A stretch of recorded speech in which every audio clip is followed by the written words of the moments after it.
હા પડે તોય જવાનો મેં કીધું.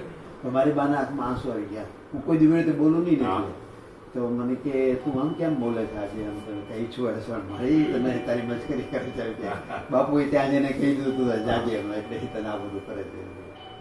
એટલે એ પાણી છોડ્યા પછી કોઈ દિવસ ગયો નહોતો.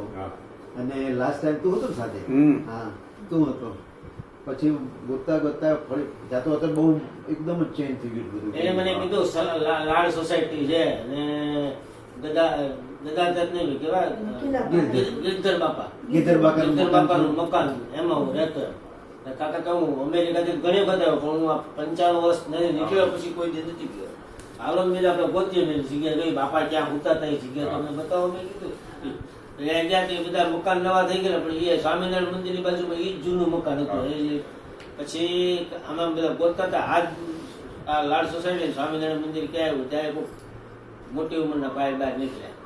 ના એટલે એક છોકરો હતો. એને કીધું કે મને ખબર નથી પણ મારા અંદર એક મોટી ઉંમરના કાકા છે એને તમે પૂછ્યું. તે અંદર જ મેં ગયો ને તો મેં કીધું કાજી કેમ છો? તો હું પંડ્યા સાહેબ મને કે એ તો ઓળખી ગયો તરત જ. પછી મેં કીધું ભાઈ હા પછી બહુ આનંદ થયો. પછી મેં કીધું મારા હું મકાનમાં રહેતો ને એ મકાન પણ મળતું નથી તો હું તો ને બધે જઈ જાઉં ચાલુ. પછી મકાન જોયું ને અનાયાસે કેવું એ મકાન ગુર્જર સુધારે કોઈ ખરીદેલું છે.